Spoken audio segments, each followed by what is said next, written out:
বসো বসো ক্যামেরালা বসবালা ভাই ক্যামেরালা ধরবি ধরবি কলাম নেই ভাই বসো বসো বসো বসো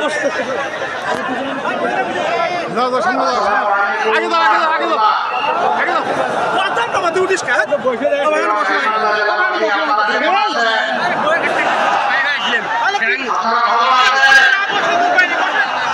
আলহামদুলিল্লাহ রাব্বিল আলামিন والصلاه والسلام على رسوله الكريم আগে দাও আগে দাও আগে দাও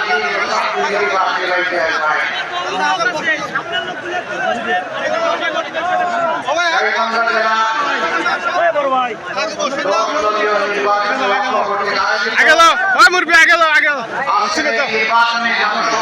না মাটিবা মাটিবা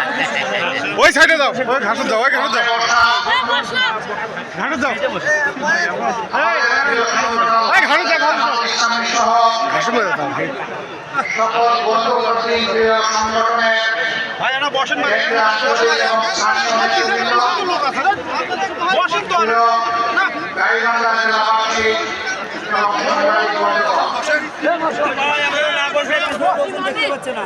আজ আমি আপনাদের সামনে সত্যিকার অর্থে বসেন বসেন বক্তৃতা আমি এসেছি আপনাদের একজন হয়ে বাংলাদেশের অতি গুরুত্বপূর্ণ পূর্বাঞ্চলের একটি গুরুত্বপূর্ণ জেলা এই গাইবান্ধার মানুষের সুখ এবং দুঃখের সাক্ষী হতে ভাই এই ছেলেটা বসো তো এই ছেলেটা বসো গত 15.5 বসো। বছর ধরে শাসনের কাটা করে যারা পিষ্ট হয়েছে এই বন্ধুরা এই শ্রোতা বন্ধুরা আপনারা বসেন ভাইয়া বসলে এই ভাই একটা কথা শুনুন তো এই যে ভাই একটা কথা শুনেন এই যে ভাই উনাকে বলছি উনাকে আপনি বসেন সাংবাদিকরা তাদের পেশাগত দায়িত্ব পালন করে দিতে হবে আপনাদের কথাই তারা জাতির কাছে বিশ্বের কাছে পৌঁছাবে তারা দায়িত্ব পালন না করলে কেমন হবে একটু ধৈর্য ধরুন যারা দেখবেন না যারা কথাগুলো শুনুন যারা দেখবেন তারা আল্লাহকে শুনে রাখবেন তাদেরকে ওনার পেশাগত দায়িত্ব পালনের সুযোগ দিয়ে জুম করলে ফাটে আপনি কথা বন্ধ করবেন আপনি কথা বন্ধ করবেন প্লিজ আস্তে আস্তে দিতে হবে ধন্যবাদ আপনাকে এবং সবাইকে বলছিলাম যে আমি এসেছি 15.5 বছর গোটা দেশ এবং জাতি বেশিরভাগের কবলে পড়ে যে নির্যাতিত হয়েছে বসেন বসেন সেই নির্যাতিত মানুষের কণ্ঠ হয়ে একটু বসেন আমি এসেছি 15.5 বছরে যে সমস্ত কচি শিশুরা বাপ হারিয়ে পিতা হারিয়ে এতিম হয়েছে তাদের দুঃখের গল্প শোনা আমি এসেছি গাইবান্ধার সেই মায়ের ফাটা নেই যিনি তার সন্তানকে হারিয়ে প্রতিনিয়ত আল্লাহর দরবারে ফরিয়াদ করে চলছেন জালিমরা যাকে খুন করেছে না বস না আমি এসেছি সেই বন্দির জন্য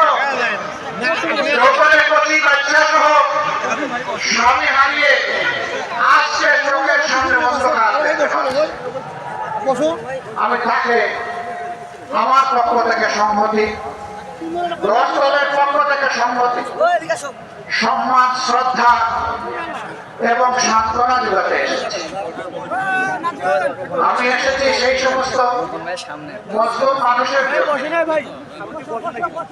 স্বৈরাচারী সরকার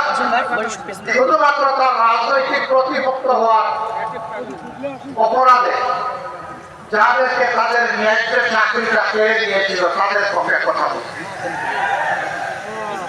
মসজিদের ইমামকে গায়ে ধরে মসজিদ থেকে বের করে দেওয়া হয়েছিল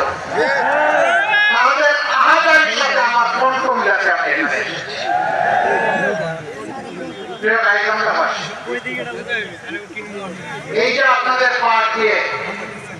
নদীগুলা বয়ে গিয়েছে এগুলো আল্লাহ তাআলার রহমত নিয়ামত, কিন্তু এই নিয়ামত গুলাকে অতীতের 54 বছরের সরকারগুলো সংরক্ষণ করেনি। একসময় যে নদী দিয়ে জাহাজ চলতো, এই নদী দিয়ে এখন সাধারণ নৌকা চলাচল করতে পারে। গতকাল ঢাকা থেকে যখন আসছিলাম, নিচের দিকে চেয়ে চেয়ে দেখলাম, আর আস্তে আস্তে চোখের কোনায় পানি জমে গেল। নদীর পানি উঠে গিয়ে নদীগুলো এখন মরুভূমি,